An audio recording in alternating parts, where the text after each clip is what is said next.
안녕 나는 희수의팀의 주제는 해상인명 구조용 고정익 헬륨 드론입니다. 저희는 기존 해상인명 구조용 드론의 구조 메커니즘을 개선하고자 했습니다. 기존 드론의 구조 메커니즘은 이와 같이 감시용 드론이 지속적인 순찰을 통해 구조자를 발견해내면 센터로 신호를 보내고 그 신호를 받은 구조용 드론이 구명안을 들고 날아가 구조자 주변에 구명안을 투하해 인명을 구조하는 방식입니다. 감시용 드론이 구조까지 수행할 수 있으면 구조자와 구조 사이에 딜레이도 없고 좋을 것 같은데 왜 두 종류의 드론을 사용해야 할까요? 그 이유는 간단합니다. 회전식 드론은 장시간 비행이 힘들기 때문입니다. 심지어 구조를 위해 구명안까지 들고 떠 있어야 한다면 비행시간은 더더욱 짧아집니다. 저희는 기존의 메커니즘을 고정익 드론을 활용함으로써 해결할 수 있다고 생각했습니다. 고정익 드론은 회전식 드론보다 장시간 비행이 가능합니다. 하지만 아무리 회전식 드론보다 장시간 비행이 가능한 고정익 드론이라도 구명안을 메고 순찰 및 구조를 수행하면 저희가 원하는 만큼의 비행시간을 확보하기 힘들 것입니다. 저희는 드론 자체 무게보다 당연하게도 훨씬 무거운 구명안을 계속 들고 다니는 것 자체가 굉장히 비효율적인 구조라고 생각했습니다. 이에 저희는 드론 자체가 구명안이 되는 구조를 고안했습니다. 안을 비워 튜브처럼 활용할 수 있는 드론을 만들고자 했습니다. 심지어 비워낸 안에 공기가 아닌 헬륨이 채워진다면 드론의 경량화까지 이끌어낼 수 있습니다. 이를 통해 더 장시간 비행할 수 있는 해상인명 구조용 드론을 만들고자 했습니다.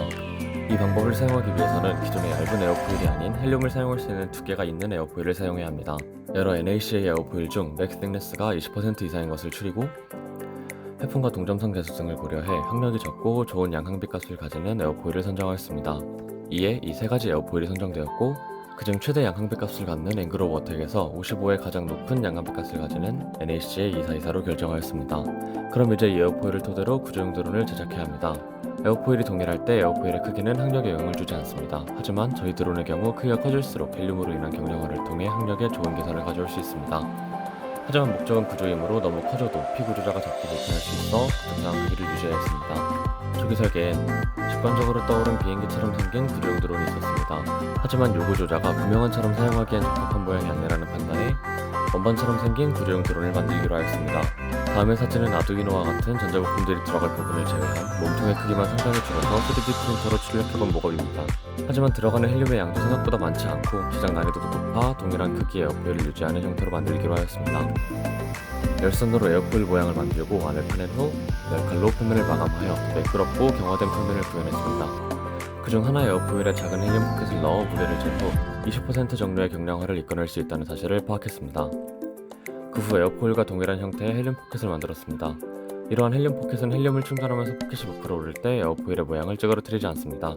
또한 헬륨 포켓을 단순한 풍선처럼 만들 경우 포켓 안의 기압이 외부 기압보다 높아 헬륨이 빠져나가라는 경향이 큰데 이도 어느 정도 줄일 수 있어 경제적입니다. 에어포일들 사이에 지지대를 꽂아 에어포일의 뼈대를 잡고 모터의 지지대를 만들고 아두이노, 배터리와 같은 전자부품들이 들어갈 중앙 에어포일을 제작합니다.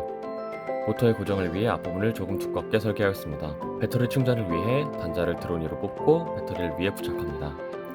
모터에 캡을 만들어 앞에 부착하고 아두이노 연결을 위한 잭을 뽑습니다.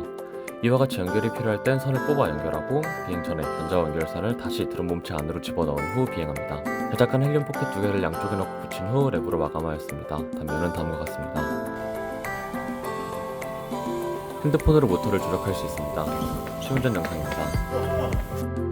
헬륨을 넣지 않았을 때 저희가 제작한 드론의 무게는 약 766g이고 헬륨을 채웠을 때는 약 85g이 줄어들어 최종 무게는 약 681g이 됩니다. 다음에 사이트를 활용하여 저희 드론의 성능을 계산하여 비교해보면 추력 중량비는 드론의 가속 성능에 영향을 미치는 수치로 1.41대1에서 1.59대1로 약 13% 상승과 비행시간은 4.2분에서 4.6분으로 기존 대비 약 9.5% 상승 효과가 있습니다.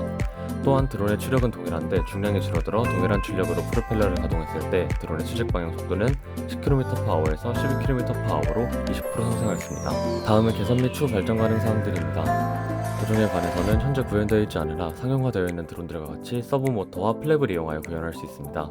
가볍고 단단한 소재를 찾다 스티로폼으로 몸체를 구성하였지만 PVC와 같은 소재로 몸체를 제작하면 인명구조 역할을 더 효율적으로 수행하면서도 헬륨 충전을 더 용이하게 할 수 있습니다. 커다란 날개 상단에 태양광 패널을 부착하면 사고다발 구역에서의 반영구적인 기동을 기대할 수 있습니다. 결론적으로 저희 설계의 가장 큰 의의는 요구조자가 편안함을 느낄 수 있는 커다란 구조용 드론을 헬륨을 이용함으로써 고효율로 제작할 수 있는 가능성을 제시함에 있습니다. 지금까지 구조활동에서 기존 해상구조 드론의 단점을 보완하고 적은 에너지로 빠른 구조를 실현할 수 있게 하는 안녕 나는 희수야 팀의 해상인명 구조용 고정익 헬륨 드론이었습니다. 감사합니다.